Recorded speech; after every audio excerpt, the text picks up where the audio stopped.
What up, True Crime fam? Y'all see what time it is. Y'all see the title down below, man. We got our girl Stephanie, a.k.a. Rotten Mango, man. We got Korea's Death Mall, 502 unalived and 40 missing inside a high-end department store. Ooh.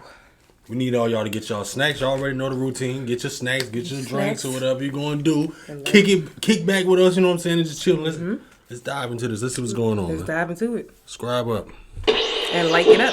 Like this video. Mina was shuffling through the children's clothing racks, and she feels this little tug on her skirt. And she's asking her son, okay, yeah, what is it, sweetie? Do you need something? There's no response. So Mina pulls her eyes away from the clothes, and she looks at her son. He's like 6 years old at this point, and his eyes are bulging out of his head. He looks petrified. And she's like, what's wrong?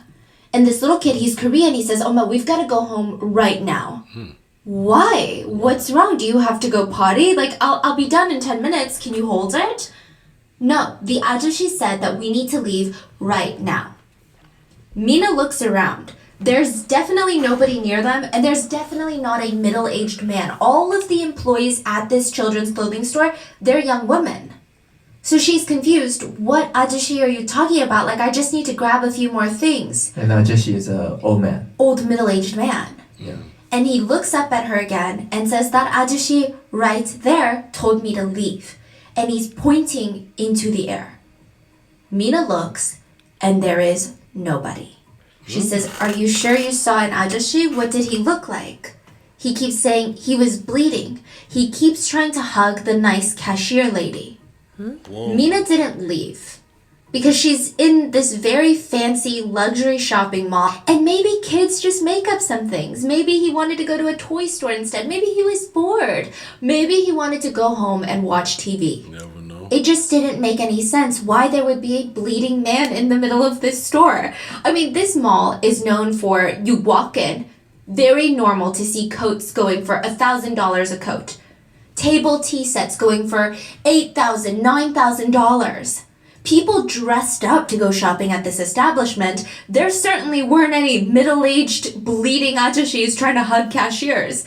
It's just not that type of place. But these were the rumors that would float around Korea even to this day. Children dragging their parents out of this mall, talking about how they saw a bloody man telling them to get out. How they saw bloody people climbing onto workers' backs, trying to almost get on their back like a piggyback ride. There were rumors that children were being warned to stay away from this mall. Because very soon, over 502 people would be dead, and 30 people would go missing inside of these very walls. Dang. Some paranormal stuff? Oh, I don't know. You'll find out.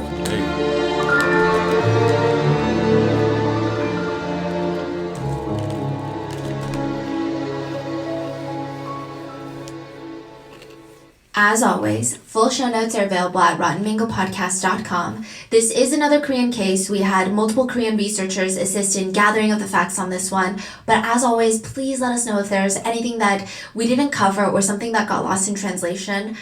I mean, it's a huge case, so I'm sure it's bound that we're going to have things that we didn't touch up on, but just let us know in the comments.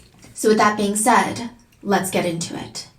June 29th in South Korea is almost peak summertime. I mean, almost every single person that walked into this Hamplung Mall said the same thing that day.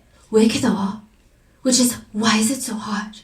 Like, why is it so hot? A lot of people were coming to the mall to avoid the heat outside. And usually these massive indoor malls, they blast the AC during the summer. You walk in, you feel that ice cold air smack you on the way in.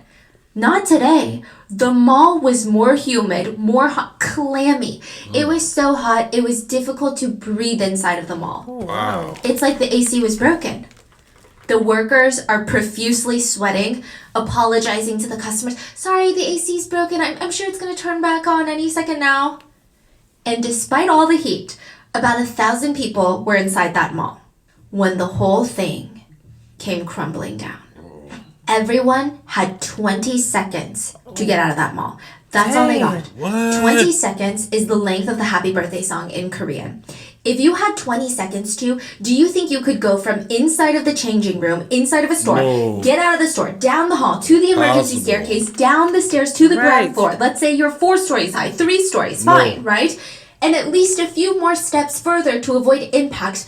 Could you do that in 20 seconds? No. Oh, ma'am. So Pyonghul, he was a magne at his job, which means he was the youngest in amongst all of his coworkers. Which is why all the colleagues kind of like took it easy on him when he was pouting and whining the whole day. He's like, it's not fair. We work at the restaurant on the 5th floor. The AC's broken. All the other restaurants on this floor are closed. Why are we open?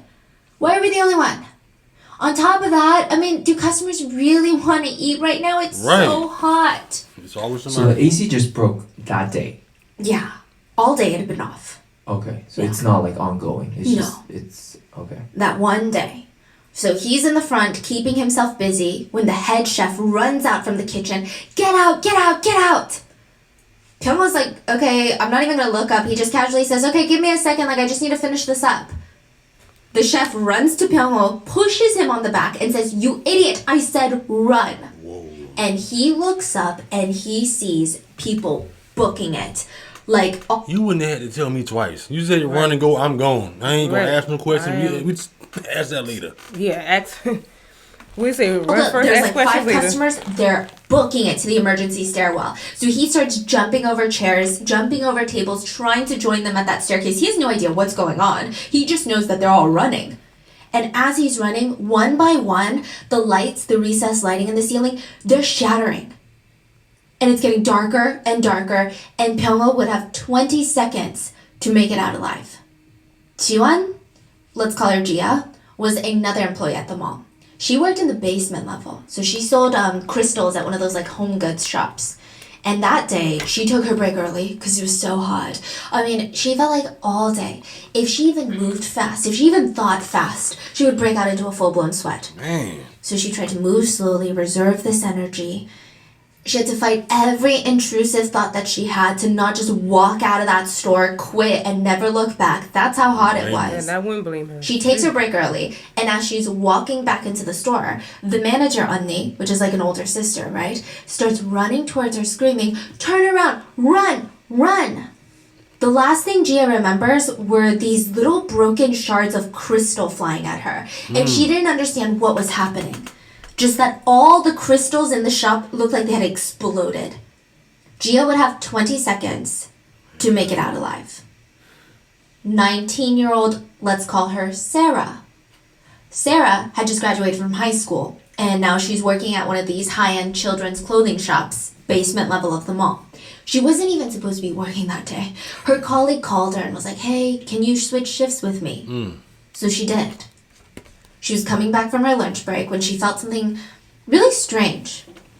There was a cold wind. And it felt really nice because she had been sweating in this hot, humid, dank basement floor all day without the AC. But did you just catch on?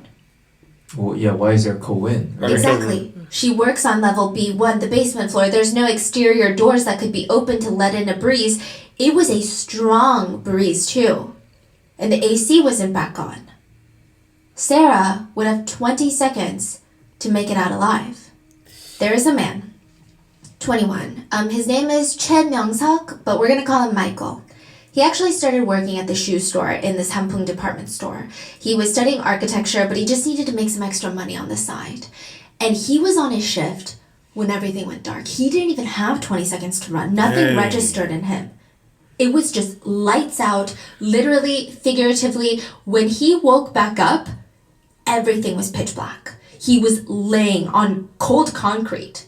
He's basically boxed in by concrete. He couldn't move. On the sides of him, there was concrete. Above him, there was concrete. Below him, concrete. He just had to lay there in a fetal position, having no idea what had just happened. Oh, it had to be There was no scary. light, no food, no water. He tried to kind of push up against the jagged concrete, but he was worried that any sort of movement would cause the concrete to completely crush him. Yeah.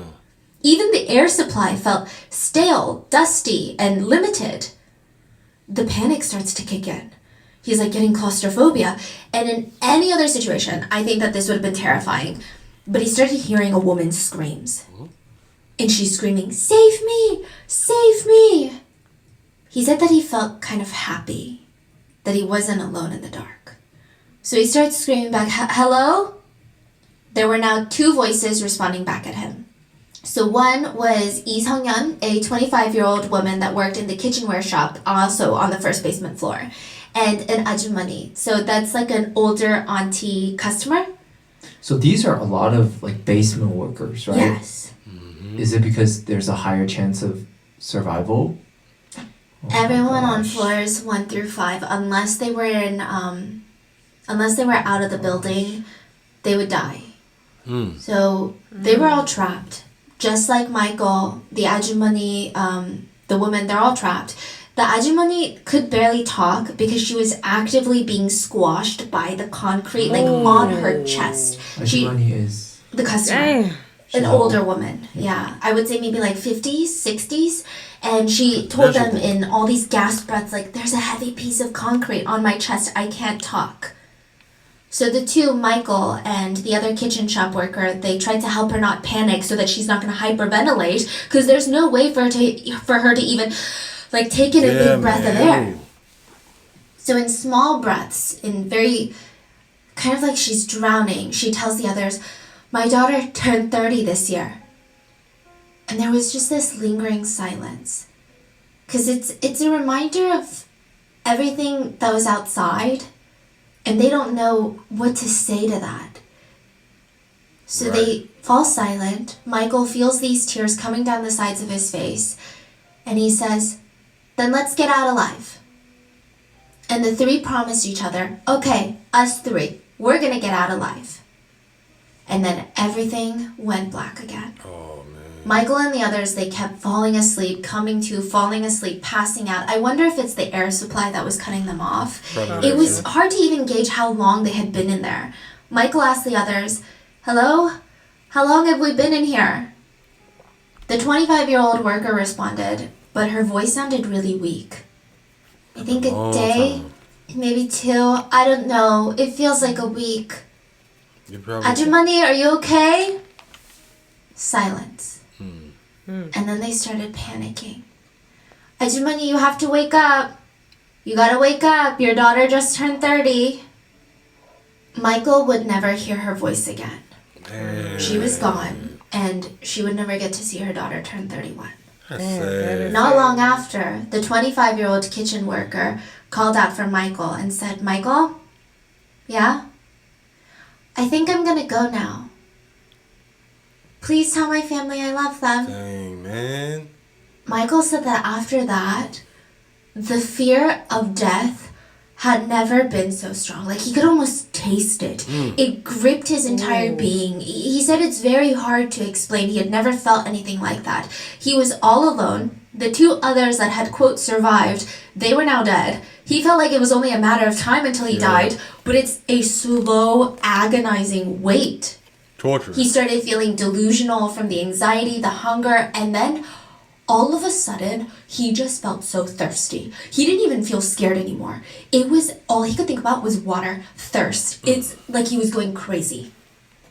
Right at that time, someone answered his prayers. While he was feeling delirious, water started dripping onto his head. He didn't even know if he was dreaming. Wow. He genuinely thought, am I hallucinating? Like, you know when you see the lakes at the desert and you keep walking towards it? He thought it was that.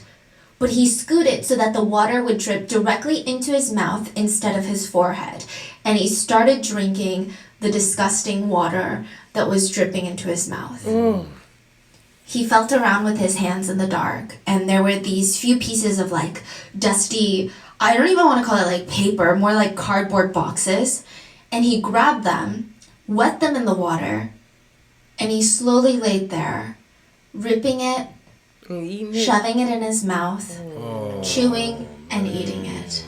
He was so desperate to just fill his stomach with anything That's sad. that acid was just killing him. Now, side note, the water that he's drinking and that he's wetting this paper with, it's not fresh water or even tap water. It has sewer. been through layers of concrete, dust, rust, and that's if there's no dead bodies on top of him. Ooh. It was very risky water, but he had no choice. Yeah. And that is what he would do for the next 11 days. Ooh, That's 11. almost 2 full weeks. In silence, alone in the dark, eating rusty, wet paper. That's a total. It was dead silent for Michael. He had no idea that on the other side of all these layers and layers of concrete and twisted metal, there were thousands of people trying to save him. All hell had just broken loose. This was happening on a random Tuesday afternoon. There were commuters, office workers, families driving near the mall, out walking on the streets. They hear this crazy, almost deafening noise. They look to their left. Some of them it's their right. And this entire shopping mall, one of the most iconic buildings at the time, because it's like this salmon pink color. Everyone knew that Sampung Mall, right? Pancaked. This mall that was 10, 20 stories tall now looked like a one-story building. Pancaked. What happened? Whoa. A pile of rubble.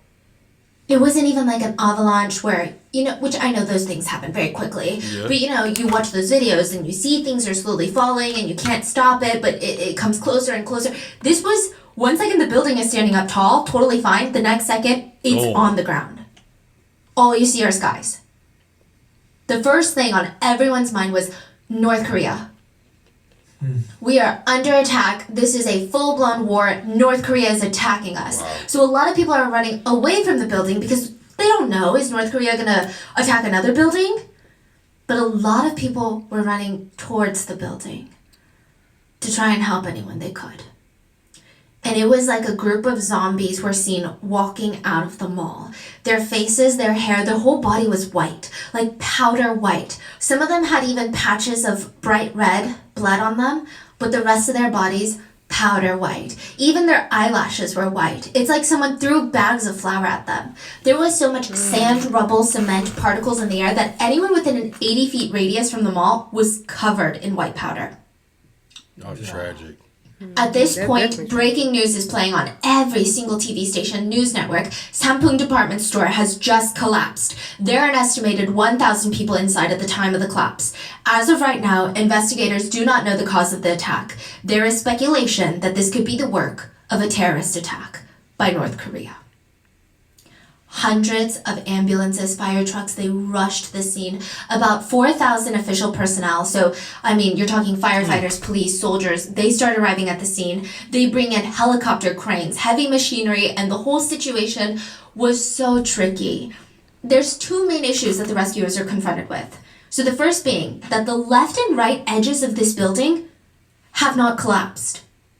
It's like someone cut out just 2 edges of a cake and then squashed the middle. But the sides are standing, and now they're starting to kind of tip each way. So they're gonna fall and hit some people. Is that? Yeah, okay? so if you're standing in the middle of this rubble trying to dig out people, this falls, people are gonna die. Oh, and they can they even knock it down? No. Because that will fall on Yeah. more people. More people. Dang. So at any moment, it's at the risk of collapsing. It's like a domino waiting to topple over. It looks like a strong gust of wind could take it down. It's dangerous. And the second problem was, even though that we have all of this heavy machinery, right? We've got the helicopter, fork cranes, none of it could be used. The experienced rescuers, they point out, if we use this equipment and we're not precise, Yes. if there's someone underneath a piece of concrete, Over. the machine could easily squash them. Or, let's say we're trying to pick up that concrete, we could literally rip someone in half with a crane. We could literally rip their head off. Oh. Have you ever played pickup sticks? You get the same size sticks, you throw them, and then you have to take each stick out without moving the other ones. That's what this was a game of. Like that little. Yeah. And the stakes were really high. The rescuer said, people are going to die if we don't do this right. Boy. So the only way to save people was to use light machinery and go by hand and just pray that the edges of the building would not collapse in on them. So originally, the morale amongst rescuers was very, very high. It would be a miracle if anyone survived, but they at least had to try. But once they got to work, they said, they noticed so many mannequin parts that were under the rubble. So looking from afar on the street, they could see like arms, legs, and torsos just peeking out from the rubble. And it's unsettling, but it's to be expected. It's a shopping mall. It's a mall, yeah. But once they lifted layers of concrete, It was a mannequin. they were people.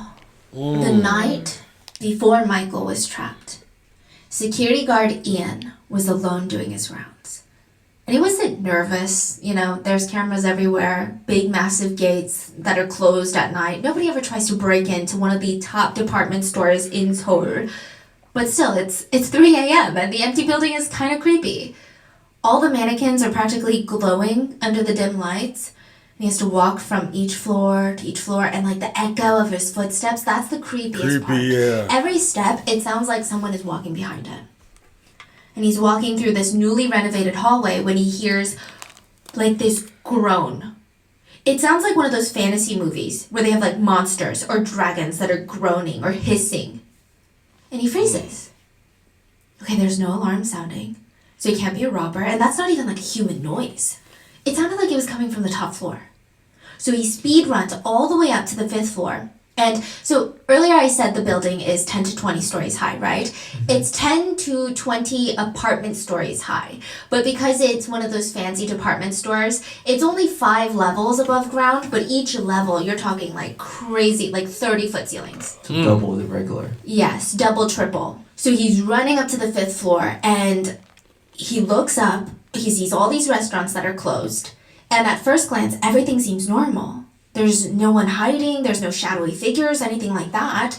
And then he sees the moonlight reflecting off the glass of the restaurant. But not just even the moonlight. He sees the moon reflecting off. He's like, that is so weird. And he looks up. There is a giant table-sized hole in the ceiling. It looked like someone or something had taken a bite out of the ceiling. Oh, This is the night before the collapse. Now, if you ask any Korean person, if you had a time machine, what would you do? What was the first thing that you do with a time machine? An overwhelming majority of them would answer, I would go and buy up all the land in Gangnam. Yeah. So 50 years ago, if you purchased land in the city of Gangnam, which is like the Beverly Hills, the Upper East Side of South Korea, you would be part of South Korea's ultra elite today. But how would you even know to do that? 50 years ago, Gangnam was not a fun, glamorous place. It was kind of more of a dangerous place. Gangnam is south of the Han River in Seoul, and back then the rich people only lived above the river. They never lived below. Anything below was considered not that classy. But somehow, this businessman by the name of Lee Chun, this influential rich businessman, he worked in the South Korean government. He had ties to the American CIA. He owned a massive construction company, and he focused on doubling his business every year, which is insane. To double your business every year, that's crazy. He mainly did this by buying up land in underdeveloped, not so desirable areas like Gangnam and turning it into what it is today. And side note, he's not that smart. He's not a real estate whisperer. He was a high-up government employee, and he would get word that the government wants to develop Gangnam or this area of Seoul, and he would just go in and buy a ton of land. Most of the time, he would just flip it and sell it back to the government at an inflated price. But he was going in when Gangnam real estate was selling for less than $6 a square foot. Now, it's about $1,000 a square foot. I did some math. That means if you bought an apartment that's about 1,500 square feet, that would have been about $10,000. Today, that same piece of land, $1.5 million. Damn! So Lee, with his insider information, he bought over 2 million square feet. And that's how it usually is. It's the people, you don't have to be so smart to know these things. You gotta know how to work it and know the people to. Right. See how he did. That was a. Lee, with his insider information, he bought over 2 million square feet in Gangnam back when it was dirt cheap. But he's like, you know what? Why would I sell this land back? I should develop it. I should do something. There's new fancy schools coming into Gangnam. Like some colleges are coming in. We got some private schools coming in. We got all these. So Gangnam is kind of known as like the new money area. The old money Koreans actually still live above the river, they say. In Gangnam, you've got all like the lawyers, doctors, like the professionals moving in. So he's like, I need to make a department store. Because what do new money residents like? They like labels. They want to show people they have money. So back in the day, you know, Korean stores, you go there, it's utilitarian. You go and you buy what you need. I'm going to make it super aesthetic. I want it to be a one-shop stop. I want them to come. It's a social event. They eat dinner. There's fancy restaurants. There's a fancy supermarket. I want everything in there. So he gets this construction company called Wooseong Construction. Apparently, they're actually really good. They've got a very clean reputation, or relatively clean. A lot of people vouch for their durability. Like right now, if you see new apartments, it might even say like Wusong constructed, because people really like it. So Lee tells Wusong, I want a 4-story commercial building. They're like, okay. They start drawing out the plans. They start building the building. And halfway through, they've got the main foundation up. Lee walks into their office, sits down. You know what? Let's add another floor. Damn. Make it 5. Better number, right? 4 is a bad number. 5 is good. Wusong is looking at him like, are you dumb? You serious? You cannot just add another floor. That's not how it works. If you want another floor, we have to start over. Yeah, we have to bulldoze everything down and start over. If you add another floor without altering the current plans, the building would have way too much weight and stress on the foundation, and it's going to be compromised. So Lee gets up and says, okay, well then you're fired. He goes and he hires a new construction team. Oh, wow. One that has a very hard time saying no to him. See? His own construction team. That's it. He acts like he is the construction engineer, the architect. If you say no to him, you're fired and potentially blacklisted from the industry. And so they made his ultimate dream come true. His team built this Hampung department store. It would be the second biggest department store in the nation at the time. And it would bring in insane amounts of money. The first year they were open, they were projected to do about 150 million in revenue. That's calculated with inflation. The second year, they doubled. 300 million a year in revenue. Sampung department store was built with the intention that you don't have to go anywhere else, okay? Everything's in these 2 buildings. So there's building A and building B, and they're connected on each floor by these long hallways. But the hallways are not the width of building A and B. So it looks like, kind of from an aerial view, it looks like 2 squares with a short line in between, like a short stick connecting them. Now, you don't ever have to leave the building to get to the other one, but it's interesting. Building A was the mall. The 5th floor would have all these fancy sit-down restaurants. You can meet up with your friends before you go shopping. And then the 4th floor, luxury household goods, fancy wine glasses. 3rd floor, men's clothing. 2nd floor, women's clothing. 1st floor, foreign imported goods and cosmetics. Now, there are 4 basement levels. B2 through B4, they're more for like storage, machine rooms, parking spaces. And B1 is kind of open to the public. It's a mall. So a lot of Korean malls, they have supermarkets on the basement level. So you literally run all your errands. This is kind of genius. Dang. They also have cheaper food courts in the basement. So more like food stands. So B1 is open to the public, and there's always a lot of customers and workers shuffling in and out of that floor. Now, building B is more commercial real estate. So you got office buildings, you have a gym, but that's about it. Not a lot of foot traffic, not a lot of aesthetics. It looks like just your office plaza. Like a typical. Okay, so what's so wrong about it? Here's what's wrong about it. It sounds like it might be a lot of people. Exactly. It might be too much people in there for For the whole. that flooring. Yeah, that ground. Yeah. You see. The escalators. Most buildings, and I never noticed this until I was researching this, but there's usually 2 escalators per floor. And like 2 going up, 2 going down, especially big malls. And I always thought, okay, so it's more people can go up and down the escalators, manage the traffic, right? And I'm sure that plays a role. But a big reasoning behind it is apparently having 2 escalators going up and down on either side helps distribute the weight better. Okay. Okay, well, it's a thing, okay? Apparently having 2 escalators on a floor helps distribute the weight, making it safer. And Lee said, actually, no, that's so expensive, I just need 1. So he kept putting just 1 escalator on each floor. In massive buildings, especially commercial buildings, there are these giant rods in the middle of the open space. They're load-bearing columns. They're there to hold weight. So if you walk in to your local mall, you're going to see these giant round columns. It's drywalled. It looks pretty. But you're like, oh, why is this here? It's blocking my view. It's to hold weight. Like, there's no way that you can have this massive room and just have 4 walls. Well, the original plan was to have 31-inch thick columns. It's about 2.5 feet thick. And inside, you can't see it because it's covered in drywall, but there's supposed to be 16 steel rods supporting the weight. Okay. Lee said, let's make the columns less than 2 feet thick because I don't like big columns. I want to be able to see the merchandise. And why do we need 16 steel rods? Let's do 8.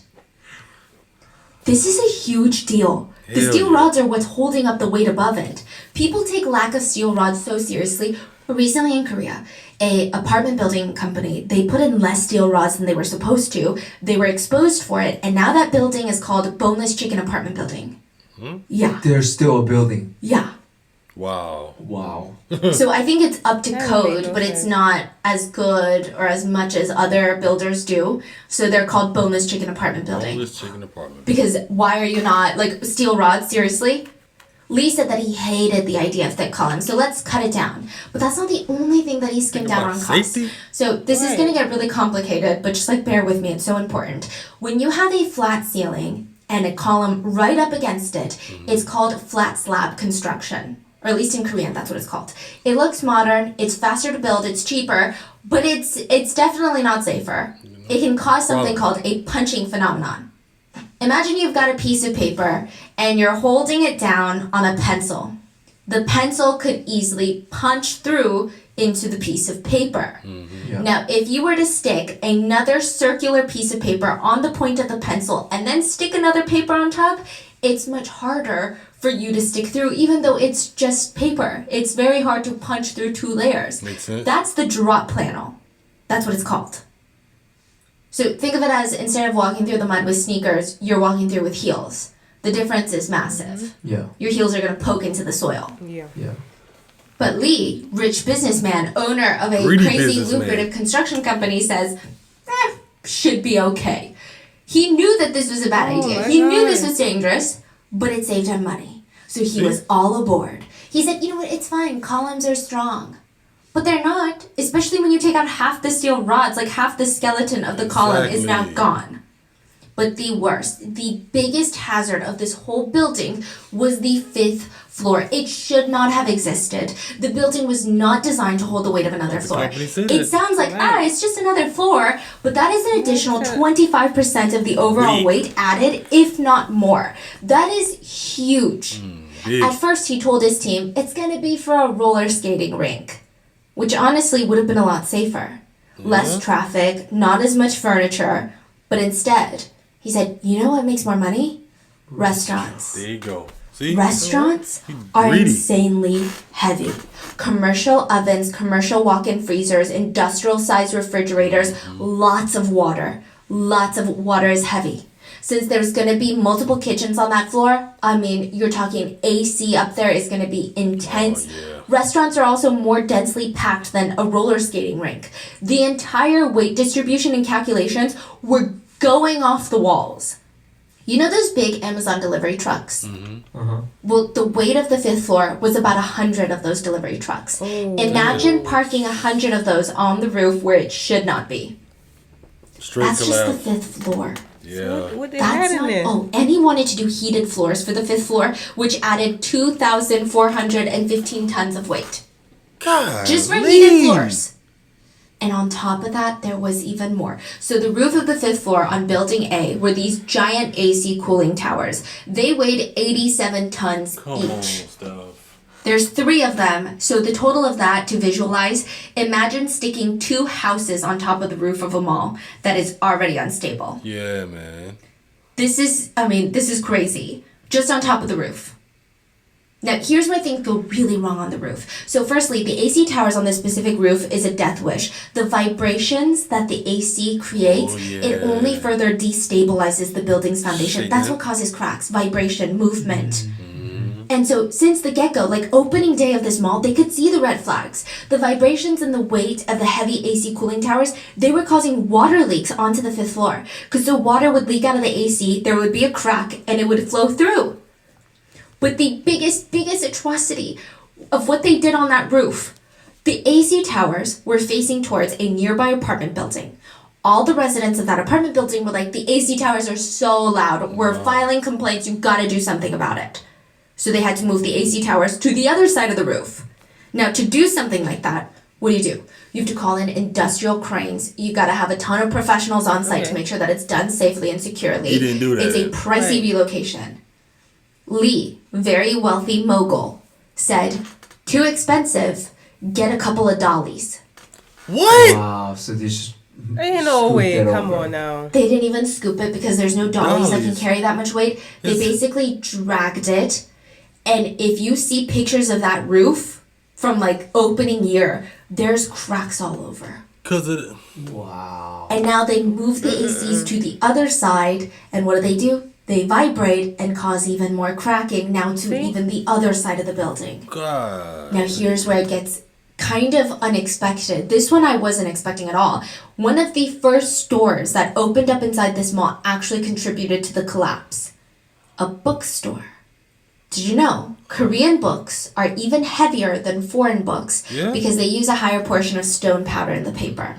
A year and a half after opening, the bookstore would be relocated from the second floor of the mall down to the basement because that bookstore was causing so much damage to the building. Damn. From the sheer weight Never knew of that. the books and the shitty construction. If this had been a that's well-built building, there wouldn't have been any damage.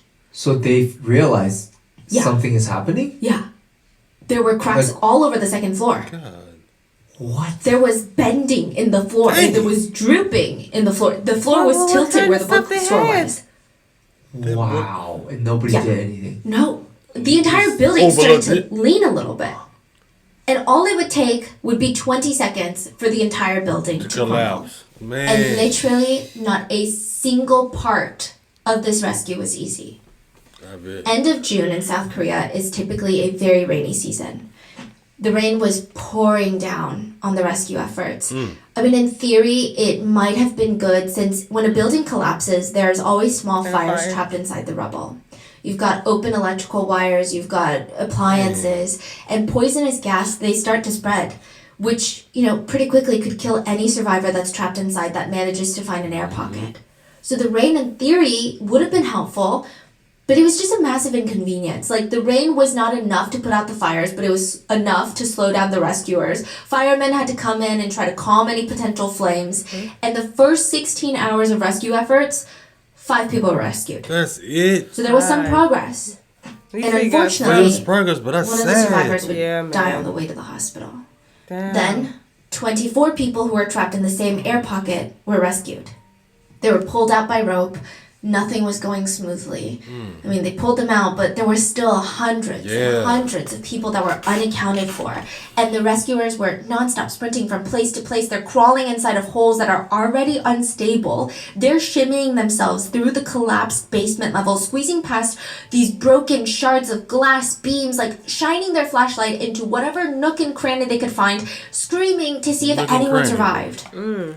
They would dig holes the size of a kitchen sink and just start crawling in there.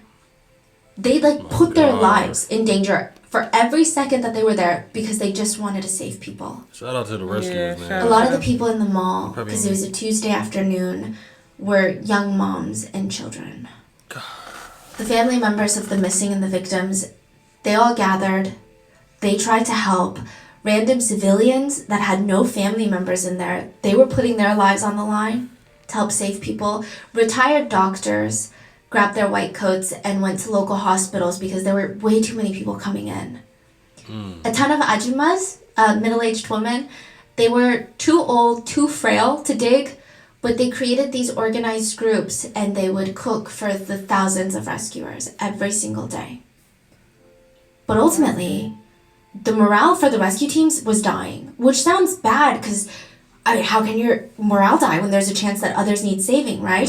But they're working themselves to the edge physically and mentally every single day, and all they're getting after the first initial groups of survivors is bad news.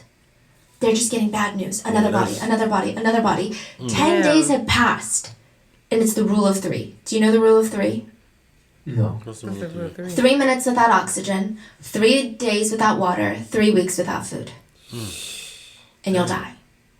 It had been 10 days. No food, no water, No limited oxygen. oxygen, and potentially injuries on top of all of that. The rescuers thought, okay, maybe it's time to go from rescue to recovery. The faster the better. July is peak monsoon season. It's only going to get worse. We got to go. People said you could smell rotting corpses even if you were blocks away from the site. They started bringing in the heavy machinery. The chief of police asked all the family members who were still present at that site, come on, we got to do one last go before we bring in the machines. Call your loved ones. We can't hear anyone. Maybe we can hear their phone. And so all of them are standing around with their phone, calling their missing loved ones. And they're just trying to listen, but they can't hear a single thing. The US actually would donate these sound detectors to help rescuers find the phones underneath. The Korean government was already equipped with heat sensors, which is typically used to locate bodies. But the heat sensors, they work with infrared light. Yeah. And when it rains, the raindrops scatter the infrared. And it becomes wildly inaccurate. Yeah. 11 days had passed, and now rescuers were like, okay, no one survived. Yeah. So let's bring in the machinery. Michael thought that he was going to die in there. But on the 11th day of rescue, a rescuer stopped, he blinked, he scrambled, grabbed his flashlight from his back pocket, and flashed it into the hole. Hello? Is anyone there? And he put his ear up against the hole, and this tiny little voice says, I'm here. The other rescuers, they don't even believe him. So he's like, come, come, come. And they all make him say, I'm here again. And everyone starts swarming. I mean, 11 days in, Big Mike. they had to penetrate an extra 4 feet of thick, reinforced concrete to get him out. He was out at 8:30 a.m. Thank you. 230 hours after the collapse. He was carried out on a stretcher, and he waved for the cameras. Volunteer That's it. rescue workers, they're all cheering, they're all clapping. I mean, this was the victory that they needed. They're like, take the machines off. We're going back to hand. If Michael survived, there could be others. Exactly. Meanwhile, Gia did not share this excitement. She thought she was going to die. For the past few days, the concrete on top of her face was coming closer and closer and closer. It was pure torture. The air was getting stuffier and she felt panic. The walls are literally closing in on her. I know. But in the slowest way possible, she wanted to scream like, oh my God, just squish me already. Wait, she's the 25-year-old? No, No, that one. a different worker, yeah. Yeah. Oh, okay. Now, the anxiety of it about to come down was worse than just dying, she said. I mean, she was buried in a pile of concrete, laying on her back, so her legs were trapped under a concrete pole. And she was thankfully in an air pocket, but she can't move. So at first, Gia is screaming her head off, hoping that people can hear her. She's like, hello, I'm here, I'm here. But nobody came. So she just said she kept falling asleep. That's all she could do. I don't know if her brain forced her to sleep. She just said, Probably. I kept falling asleep. I kept dreaming that I was home. I just wanted to go home. And I kept thinking, oh my God, my dad is sick. My mom is worrying about me. And now I'm going to be even a bigger burden. 58 hours passed. So like 2.5 days in. Remember the rule of 3. 3 minutes, 3 days without water, 3 weeks without food. 2.5 days in, she's so thirsty. At this point, she can't even think about anything but her thirst. And water starts flowing.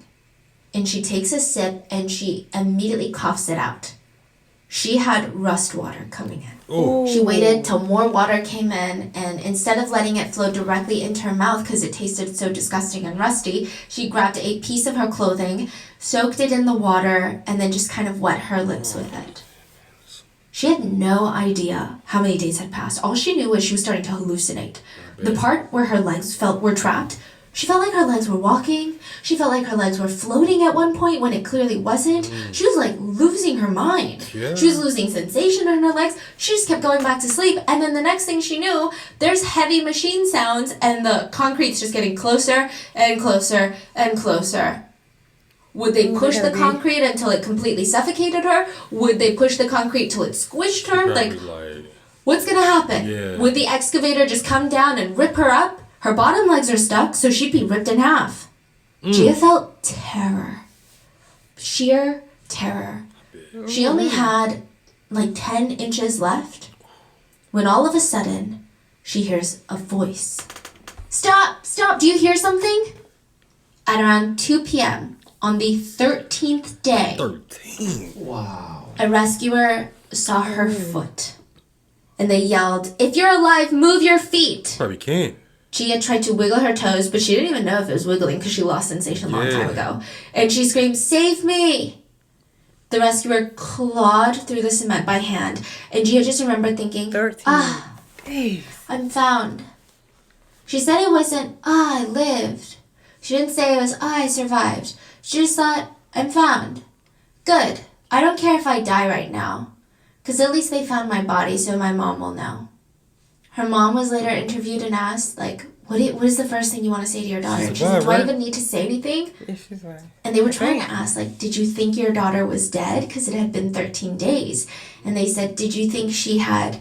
And her mom stops the journalist and says, no, I didn't think that. I'll never think that because the day she dies is the day I die. You have hope. Yeah.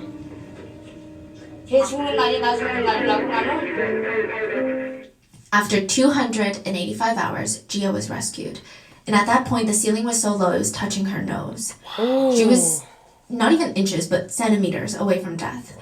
And everyone was like, okay, that's crazy, right? But there's no way there's going to be more survivors. There's only so many miracles that the universe can give us. On the 15th day, another woman is rescued. Let's call her Sammy. 15 days. She was trapped in a small pocket of air in the children's clothing section. She heard the voice of her colleague screaming, help me! And she just kept screaming, panicking, help me, there's this concrete pinning my waist down. Ooh. She was getting crushed. And there was no way Sammy could even get to her. And she tried telling her, it's okay, it's okay. But after a day or two, there was no more noise. Sammy said, all she did was try and fall asleep. She had no idea how long she was in there. Sammy would be the last survivor found in the rubble. There would be no more miracles after that. Before we get to the depressing recovery, South Korea did try to bring up the morale of the country and the 3 survivors. So Michael, Gia, and Sammy almost became these beacons of hope for people. Michael was seen as this national hero for not only somehow miraculously surviving in the rubble for 11 days, but also his iconic wave on the stretcher. Companies started offering him gigs to model for them. Schools were offering the 3 full-ride scholarships. There had been this stereotype that the younger generation were weak and not as tough as their parents in South Korea, but this was completely obliterated. Okay. This idea. Hello. And just like Michael, Gia, the one who survived 13 days, she made headlines because when she was pulled out of there, reporters asked her while she was on the stretcher, how do you feel? Any plans now that you've been saved? And she said, I want to go on a date with the oppa that rescued me. And people thought it was such an unhinged, hilarious, fun answer to such a serious, depressing situation. The last 3 survivors were asked, what food do you want to eat the most? Michael said, Coca-Cola. I want to drink an ice-cold Coke. Ice cold. Gia said, iced coffee. Sammy said, I just want some ice cream. Every soda, iced coffee, ice cream brand went nuts trying to sign these 3 for brand endorsements. I know that's right. Gia also kept making jokes. Like, nobody knew if they could keep laughing or not. When she was rescued, she complained, why'd you guys come so fast? I could have stayed there a few days longer. Sure. Let me go back in there. Michael had to have his head shaved to run some tests, and he was so embarrassed. Anytime reporters ran into his hospital room, he would put on his little beanie, his little hat. And I think that these are the stories that people wanted to focus on. Because the other side was just so dark. Yeah, dark, man. Side note, almost all the rescues, especially the ones that weren't immediate, they were all subground level, so they were all in the basement. The other floors, I mean, this is a picture of what it looked like. Yeah. There was no way that people were going to survive that collapse, unless maybe you were on the roof, which probably not even that. Yeah. Pyeongo, the magnate working on the restaurant floor of the 5th floor, he was rescued pretty early on.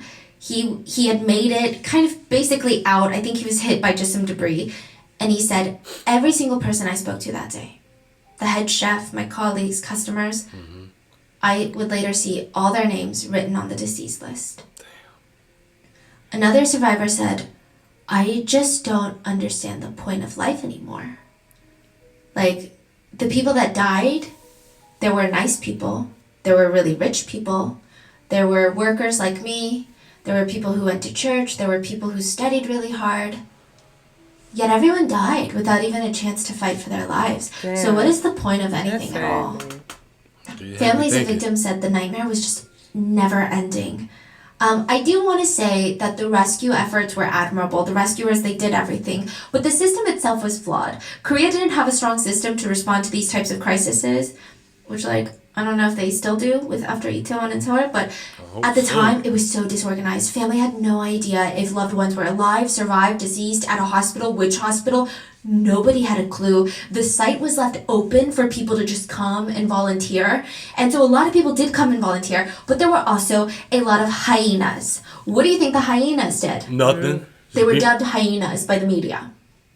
About 400 hyenas were arrested during rescue efforts. Trying to take Families stuff. are crying. Rescuers are risking their lives. They're stealing stuff. Yeah, They're pretending to help Like they helping and stealing designer goods. Oh, They everywhere. That's shameful. You Them type got people stuff everywhere. going on, and here you come trying to take stuff, and people grieving and trying to find their family members. You just trying to take You in there. It's materialistic those people stuff. everywhere.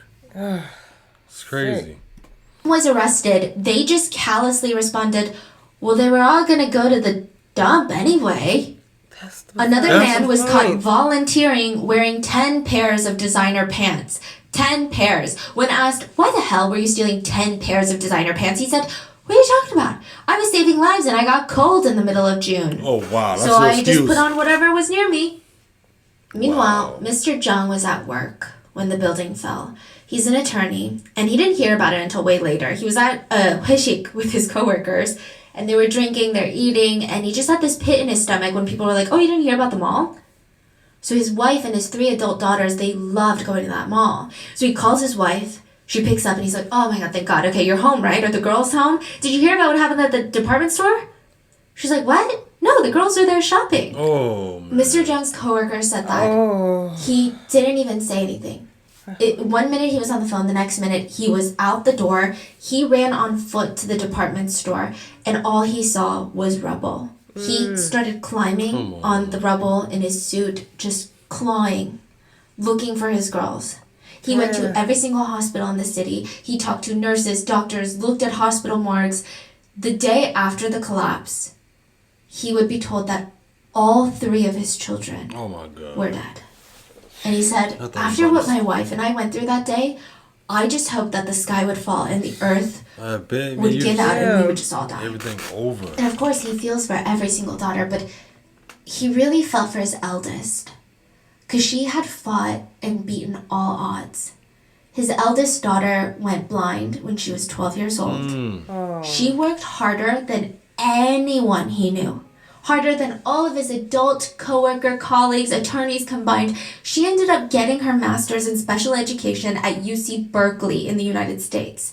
She came back to teach special education at Seoulde, which is the best school in the entire country. And her dad said she couldn't see in front of her, but she just always had a vision. Oh, And she fought all these odds to be here, and now she's gone. There was another family, the Lee family, and Mom Lee, Mrs. Lee. She was telling her daughter for months, like, give up the dreams of the department store. And her daughter told her, no, if I'm going to be a fashion designer, I can't just rent a small shop anywhere. I have to make a big statement. I'm going to get foot traffic. I know it's a lot of money, but I've saved up my entire life savings. I'm going to rent this tiny little shop. It's my dream. Yeah, she had a vision. And she signed the lease 2 months before the collapse. And Mrs. Lee said all that nagging she did, completely forgot about it. Because the minute that she saw her daughter in that shop, just how much passion she Happy had for she what she was, was probably. doing, how could she not support her? Right. She was at her shop when the building went down. And this part is so dark, but it feels really raw. A lot of families reported feeling shame and guilt afterwards because they were all there, and when survivors were being found, they would see survivors reunite with their families, and they said they would feel intense jealousy because it's only human. And then immediately they would feel so ashamed for feeling so jealous, and it made them feel so gross. But they had this like, ugh, that should be me. So after the last remaining survivors were rescued, the government decided they needed to start clearing out the debris. They said it was dangerous to just have it out in the open, so they just started moving the rubble to dump sites. And a lot of victims have not been found yet. So families were at dump sites by Yeah, themselves, that's no just- rescue workers, digging through the rubble. At that point, some of them only found bones. Yeah, man. And if there was any flesh, they were unrecognizable. Yeah. This mall had been built 6 years ago. It wasn't even around for, I mean, you go and you look at houses in LA, there's houses from like 1920s still up for sale. Right. So for it to collapse, injuring over 900 people, killing 502 people, and resulting in 40 people that are still considered missing to this day, it doesn't make sense. The public is like, we want answers. It was revealed that the building was not attacked by North Korea or a group of terrorists. There was no earthquake, no natural disaster. The building went down on its own, so obviously there's some sort of human error. So they found the owner, the Lee family, and journalists start hounding him with questions. And look, the way that this man answers questions does not help him in the eyes of the public. They said, "Did you do a safety inspection on the building?" Mr. Lee said, "Look here. We've got many people coming in and out of this building. Do you really, think about it. Do you really think if we knew that the building was going to go down, we would keep it open? Of course we did safety checks. It was received by the president of the building. I am the owner. I only attend meetings once a week. So you'd have to ask management to clear up those answers. In other words, we have no motive to keep the mall open if we knew it was going to collapse. But as a company, it's not just about injury to customers. It's about company property." He's comparing 502 people dying to losing a mall. I think it's clear what he's trying to say. Of course, everything was great and we knew nothing about this, because think about it. From our standpoint, would it be logical to ignore such a big safety concern if it would ruin our company? But the delivery was disgusting and nobody believed him. He would also try to argue that if the building was so dangerous, why was he in Building B when it collapsed? He survived. What? Building B did not collapse because Building B had sturdier columns because it wasn't a mall, so they didn't need to display merchandise. They didn't have all this heavy machinery. There was no one in there also. They didn't even have the massive AC units on the roof. And this whole argument backfired when it was revealed the reason that Mr. Lee was even in Building B to begin with was because there was an emergency meeting about whether or not the mall should be evacuated. That's what they were doing, debating whether or not to close the mall when the mall collapsed. The meeting lasted for hours and executives were arguing. So Lee and his son, who is the president of the mall, they were arguing that it's going to be bad for business. The board of executives were arguing it doesn't matter because if the building collapses or even if the ceiling falls through and a customer gets injured, that's going to be bad for business. A few executives left mid-meeting because they got calls of complaints by store owners that ceilings were crumbling. Literally during the meeting, they left, they went to investigate, they went onto the rooftop. One of the executives saw one of the columns punching through the roof. He turned to his colleague and said, "Get everyone out now. Lee, I don't care, get him out." They were on the way downstairs when the building went down. The other executives and the Lee family were still arguing when all hell broke loose. People are sprinting towards exits. People were being pushed into clothing racks because now you could hear the groaning. Once that groaning hit, you had 20 seconds to get out. Some people were in their underwear just making a run for it. They had been caught in the middle of changing. Now they're booking it. If Lee hadn't cut even more costs and had there been more escalators, more stairwells, more emergency exits, more people could have been saved. Because now there was almost a crowd crush situation on top of the collapse. A domino effect took over. The 5th floor ceiling fell through and now it was on the 4th floor, holding the weight. But that was about to crumble and then soon the 3rd floor and it would just all pancake in 20 seconds. Nobody had a warning. Negligence. It looks like one of those aluminum soda cans that you step on. The executives in the Lee family heard. They ran out, ran to the hallway, and it's just a cliff. And they see the building on the ground. But still, Chairman Lee acts like he knew nothing. Okay, whenever he was interviewed by journalists, he would make it about himself. One journalist asked if he had anything he wanted to say to the victims' families, and he just said, "Do you think I wanted this to happen? I have nothing to say." What's crazy about all of this, and this whole family, is that Lee's daughter-in-law, so the president of the mall, his son's wife, was in the building when it was collapsed. She was rescued early on. She refused to give her name to rescuers, and people thought that was weird. The rescuers were like, "What? You don't want your family to know that you're okay?" Everyone that could talk was giving their name so that your families can find you. But the very next day, they saw that same woman they rescued on the news, standing next to her husband and her father-in-law, showing her full support. Wow. So a full investigation on the cause of the collapse was ordered by the government, and it revealed a lot. I mean, obviously it revealed all of the things that I've mentioned before, but on top of that, Chairman Lee was known to constantly change the interior of the mall, like he was just changing clothes. He would rip out perfectly acceptable lighter wood floors and put in super heavy marble flooring. He did not care about durability. He wanted it to look expensive because more people would come and they would shop and he would make more money. That's all he wanted, more money. He would knock down interior walls to make more space for merchandise. And with all the new renovations, there were more customers. And it's not like the building crumbled out of nowhere. There were literal bright red warning signs that the Lee family and the executives, they were made aware of. They were made aware 2 of months that. before the collapse, a thin line emerged on the ceiling of the 5th floor. It was more of an eyesore than anything, but every now and then, tinkle tinkle, there'd be dust landing on people's faces, coming from that crack. Like, that's kind of crazy. If you were dining at the restaurants, your chopsticks would slowly roll to the side and off the table. Because the floor was tilting, but all the customers thought, oh man, what's wrong with this table? No one thought it was the floor. No one thought it was the building that was leaning. Damn, nobody. Workers on the restaurant level, they would put in a container of raw veggies on the fridge shelf. It's like an industrial walk-in fridge. They would walk back in, and it's like slid all the way to the wall. They'd put it next to the door, it slid all the way down to the wall, like 5 feet down to the wall. Why would it be sliding? That didn't make any sense. The floor of the 5th floor was tilted at a 15-degree angle. The tilting got so bad the 5th floor restaurants had to be closed. They requested civil engineers to be called in for an inspection, and the main person that called was Lee's son. So he's there with the inspectors, and they're like, this building is in imminent danger of collapse. The only option that you have in situations like this is to evacuate, close the entire building down, and we can game plan on what the next steps are. So they already know this before? Way before. Like 2 months before. And he's like, okay, let me think about it. He didn't think about it. Instead, he hired workers to just hide the cracks by adding more grout and plaster. That's what they do. He's like, as long as the customers don't see. Because this month was crucial for them. June and July were the summer sale months. Yeah. This is another illegal thing that they're doing. In South Korea, you can only have a sale for 2 weeks. I don't know why. I guess it's so that stores can't try to manipulate you into buying things, right? 2 weeks. The sale is scheduled for July when everybody else has the sale. But the Lees were like, we can be smart.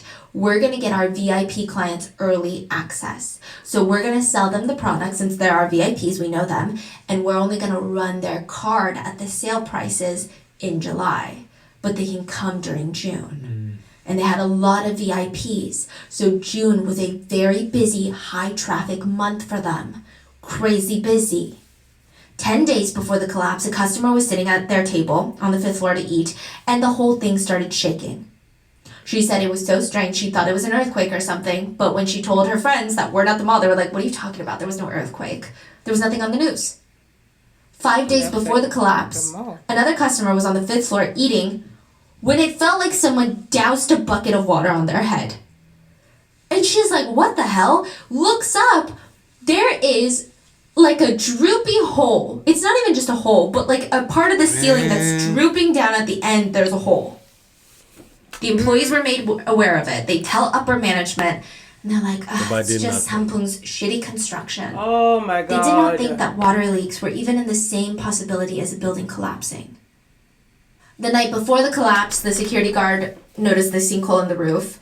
And he called Lee's son and was like, sir, there's a literal sinkhole on the roof. And apparently the son went himself to check it out. And while he's standing there, staring at this giant hole, one of the managers of the restaurant comes out and is like, hey, I've been trying to call you for ages now. Look at this shit. Look, can I show you something?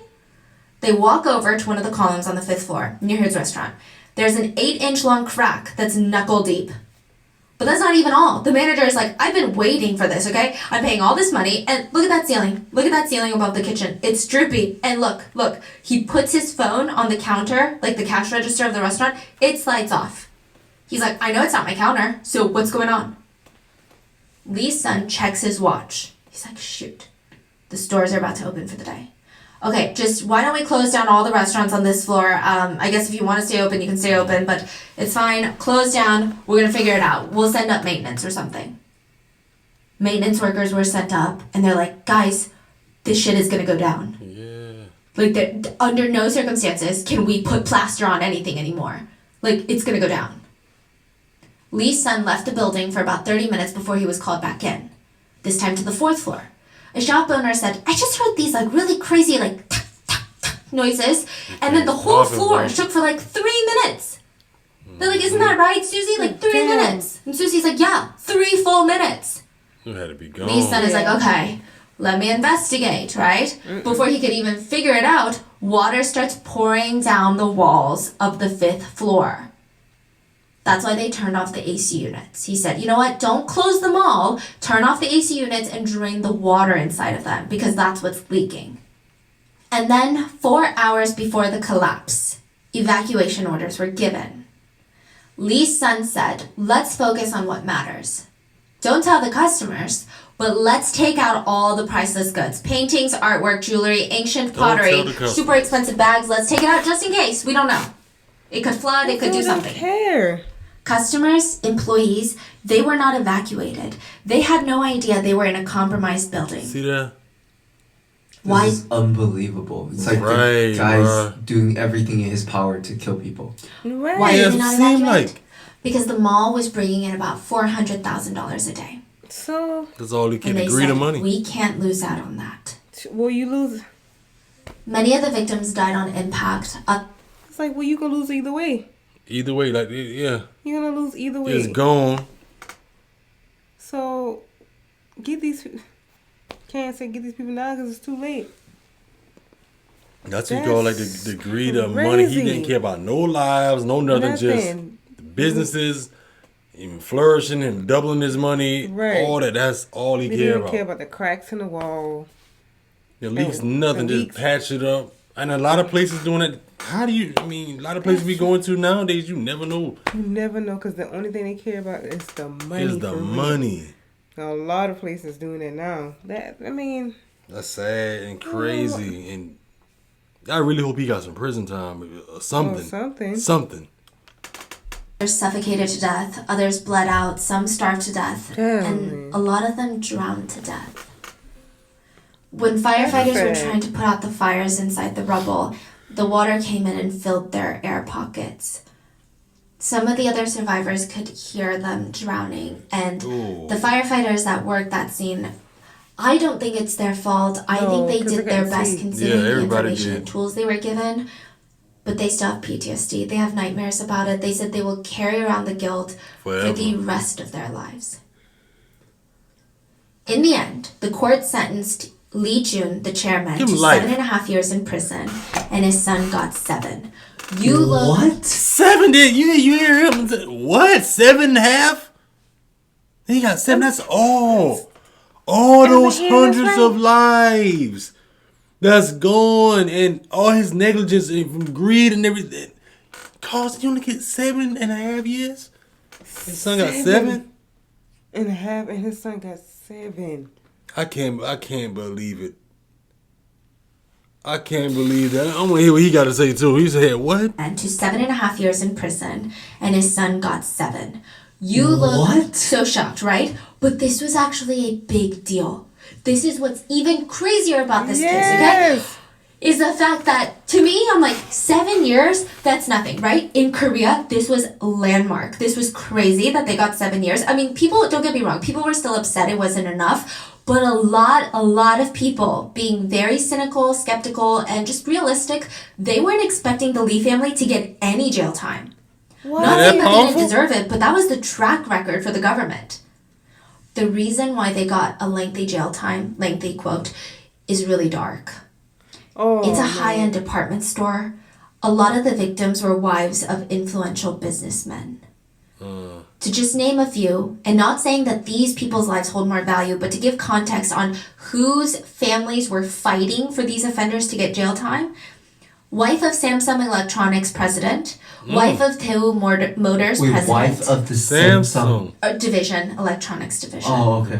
Okay. Yeah, advisor to Samsung Motors and former head of Korea's customs service, advisor to Samsung Engineering and Construction, executive for Hyundai Engineering and Construction, wives of high-powered attorneys, judges, and doctors, a judge's mother. I mean, these were just a few to name. Many of these were the upper echelon of society. These were the elites. And they still only got 7. That's what I'm saying, Yes, bro. and the worst part is, netizens speculate, had this been a middle-class mall or a lower-class Probably mall, no time. they probably would have gotten no jail time. Exactly. Why though? Because they don't see people How as is being that? important. Yeah. How? He's just like how I'm feeling. I guess it was a blame shifting game. So Lee's family would actually shift the blame on government workers that they bribed. Wow. So they would say, really? hey, we didn't pass our safety inspection, but just say we did.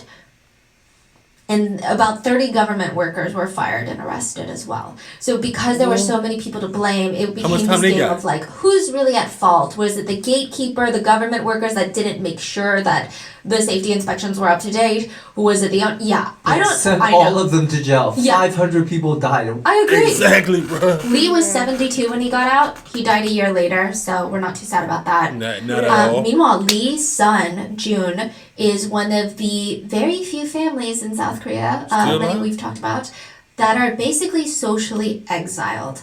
They're legally allowed to be in Korea, but he is said to have been spotted living in Russia. We don't know for sure, but like the minute he steps foot in South Korea, It's over.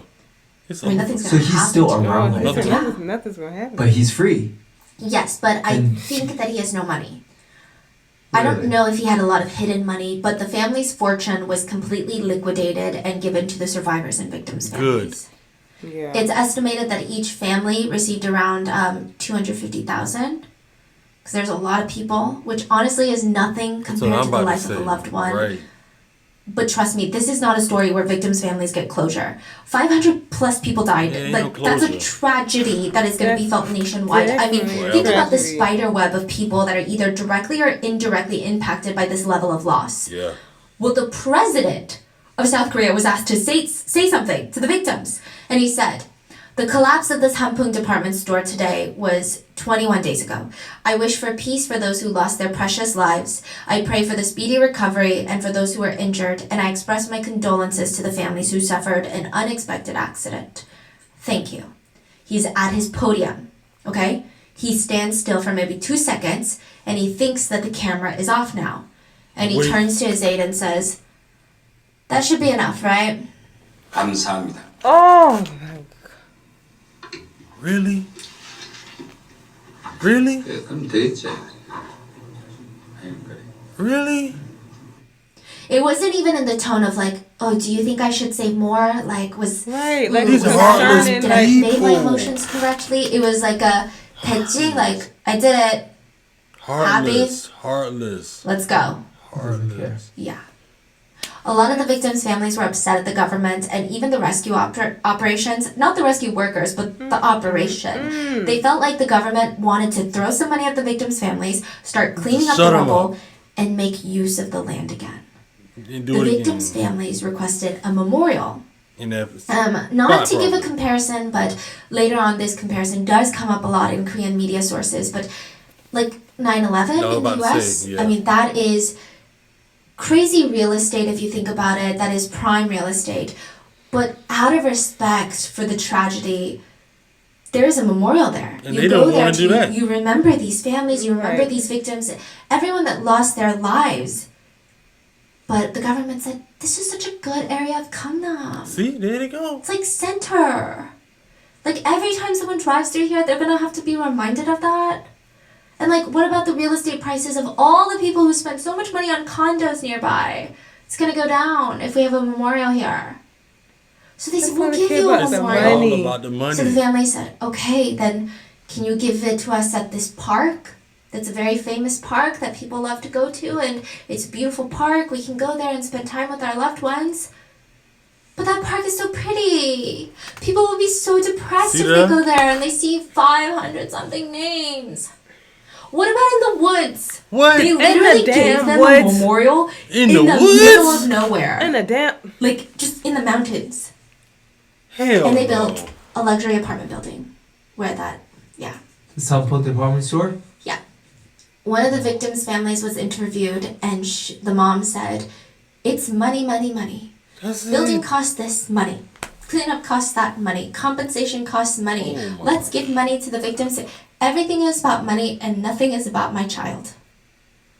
Remember Mr. Zhang? Mm-hmm. Speaking of money, he lost 3 daughters in the collapse, and his eldest daughter was the blind professor at Seoulde.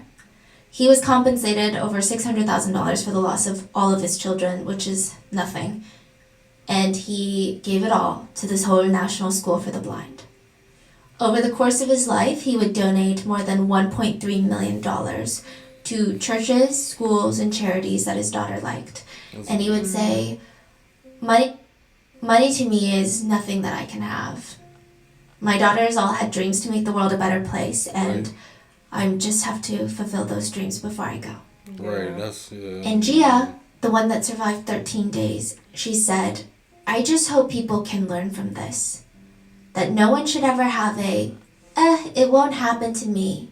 It doesn't concern me attitude. exactly. Because tragedy doesn't really pick people to happen to. It can happen to anyone. It can happen to Let's your play child. that part again, because people don't seem It to won't understand happen to that. me. Yeah. It doesn't concern me attitude. Because tragedy doesn't really pick people to happen to. It can happen to anyone. It can happen to your child that waved goodbye to you before school, or the husband that promised to be home for dinner. I never thought something like this would happen to me, but it did. Boy, And that is the story of this Hampung department store collapse. Honestly, what? Yeah. What are your thoughts? That was Please leave in dark. the comments. And yes, yeah, yeah. it's crazy. But please stay safe, and I will see you guys on Wednesday for the main episode. Bye. Yeah, that was dark, man. Man. What are y'all was thoughts so on that? sad. What are y'all thoughts, family? I know y'all got a lot to say. And in fact, what are your thoughts of people in Korea and our people in the States? That's I mean, crazy though. They didn't even want a memorial. They just want it's all about the money. The Money. man didn't even. That's it. They That's say good enough. in the damn woods. In the woods, you don't, boy. But like she said, that's where we're winding back to. Is a lot of people out here always think that things don't happen to them. It can't happen to them. It just happen on movies or other places like that. You gotta open your mind and things happen. Things sure do Things happen. happen. You're not excluded from nothing, no tragedy or anything. Nothing at all. But it's the fact that they only care about the money. That's the only thing they talking about is what money. Basically, that's what all coming out of their mouth every time they And talk. that's how a lot of the business things and the big things are today. They Right, don't and that's care about for your life. everywhere, and that's a scary thing Yeah. because you don't know. You could be living in a shitty building or walking in something that you thinking is safe to go in, and then boom, something collapse or something happen. Houses and all. Yeah. You can have a brand new house built, but it could be messed up Mm-hmm. before you even move into it. And they patch it up, and you wonder why things happen or wouldn't it even collapse or anything. I mean, you never know nowadays. I mean, And the fact that he got away, he got only get 7 years 7 years, because he it died was the top afterwards. people that was in the that's store it. too. And they didn't even get that much time Right. with the top people. So, like you said, if it was the middle class, anybody else, zero time. 0 time. Oh well. Move on. That's basically what they're saying. Family, y'all let us know your thoughts down below in the comment section. Let us know, like, sprue it out. Let us know how you feel. Once again, man, God bless the souls of everybody who lost their life and their families. I know they probably still, you can't get over that. No, that's something you that's just been can't. going on forever. That's- So, my condolences to the families. And, we catch you on the next video. Catch y'all next one.